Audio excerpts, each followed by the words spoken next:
atubulire Museveni yamugambye ajja kujja kutulugunya bannansibe. Akatambi kano kekoleka poliisi ejjinja ng'ewalawala nannyini kampuni za MMM Group of Companies oluvannyuma lw'okusangibwa lubona ng'ajjuza ettaka mu lutobazi lw'e Masese okukoleramu emirimu gye. Asanyeewo ebidiba emitwalo na mitwalo, ebyennyanja emitwalo na mitwalo ng'akolera Museveni. Kigambibwa nti Morgan Patel abadde yagufuula mugano okujjuza ettaka mu lutobazi luno mu disitulikiti y'Ejjinja ng'okukwatibwa abadde yakezza yiika 50 zonna ng'azijjuzzaamu ettaka. Ng'otugamba mukolera Museveni yakutuma otulugunya bannansi bwoti. Ng'oggyeko ekyo ono n'abatuuze babadde asanga mu lutobazi lwonna nga tabataliza ng'abonoonera ebirime byabwe gamba ng'omuceere kw'ossa okuziba ebidiba by'ebyennyanja. Kati ekisenya abasinga abakolera sayidi eno baatugobayo yasigala kati ate eriko bannannyi baayo, so kati yeyo embeera gye tulimu.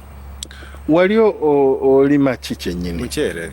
Twagala nkulakulana fayida naye investor bw'ojja n'onyigiriza omuntu wa wansi tese ebidiba n'omunyigiriza wadde without okumusasula kiba tekikukola makulu. Basajja batu beeyiya bweyiya basibulire n'amaati bagayingizaamu ebigega ebindi byafa byera ku ngulu nakubira mukama wange naida yabibonaku nga bize ku ngulu baziba omwala, so embeera yaba kati olwaidudabire sawa nga 2 era baleeta bulenda baenda okuginika mu maadi bazibe bongera okuyita ebigege era nakubira mukama wange isimu yaida nawe ko buli mbeera ebaawo yona ngezaako okulwana okubuuza omuntu yenna atuuse wano n'embeera gye mbikuyitamu eyo. Abatuuze bagamba nti babadde bamaze ebbanga nga beekubira enduulu ku bikolwa by'omusajja ono kyokka nga tebafuna kuyambibwa kwonna. bw'oyogerako nga aja babakuba emiggo muganda wange we bamukubye emiggo kyama we bamukubye emiggo nze sibeerayo eno nzija luvannyuma naye project obukadde n'obukadde bw'esente obuli bwana.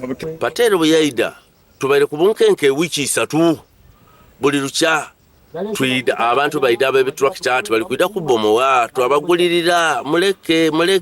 Mbu bagezaako n'okutuukirira Morgan Patel wabula yabasenza luti. Baida n'abaana bakanyama yalese bakanyama abagera 40 batandika okuba abakozi bange ababaire gano abarega abakozi 2 batandika obakuba najira okulumuka okutuuka wano nga bakanyama tibasobola akola ki tibasobola kutwikiriza kutuuka wano paka butwekubirira enduulu twaja ku poliisi okujja okuba DPC abarazeyo nga bamwidira kunkulu okujja okufuna abaidi okutuyambako batwatuusegana essaawa 4 n'ekitundu nga DJ 5 Kakati ajje tubalirire atuwa kawumbi kaffe kamu n'obukadde 10 n'obukadde 10 nga mu 15 alyoka agende mu maaso n'enteekateeka yaki ey'okulakulana tiwali muntu amugana okulakulana ekintu kyabaguze but ngayise mu mitendera ne mu mateeka. Kayira Nabambula ne Jimmy Talisenza nga bano balina ebidiba by'ebyennyanja mu lutobazi bagamba nti babadde bakozesa abakozi abasoba mu 10 buli omu nga ssaawa eno tebamanyi kyakukola kuba ebidiba byabwe ebisinga obungi byazibiddwa. Tulina obulumi bwa kika kya wangulu ino kubanga twatunda bintu abandi tutunze maka tutunze bibanda. Ali kuyiwa ettaka mu wetland is reclaiming wetland wana reclaiming eka ziringa nga 50 malamba muyindi reclaiming wetland ijanga la ferija funa obuzibu because this is the breathing space for Lake Victoria and gazetted wetland muyindi tutagambwako bagenda bugenzi maaso nokulaba. Oluvannyuma lw'okwemulugunya kuno newankubadde nga babadde tebafuna buyambi ab'ekitongole kya NEMA wamu ne poliisi bayingidde mu nsonga zino era Patero n'akwatibwa ng'omumenyi w'amateeka. Gulume Balyaino RCC w'Ejjinja ategeezezza nti poliisi okujja mu kifo kino kukakasa nti yenna yeesenza mu lutobazi mu ngeri emenya amateeka wa kukwatibwa. Kulagira poliisi etabi okunkantire ebiina by'ebyenanda wa fish ponds tibadiziba. We have already started investigating this matter.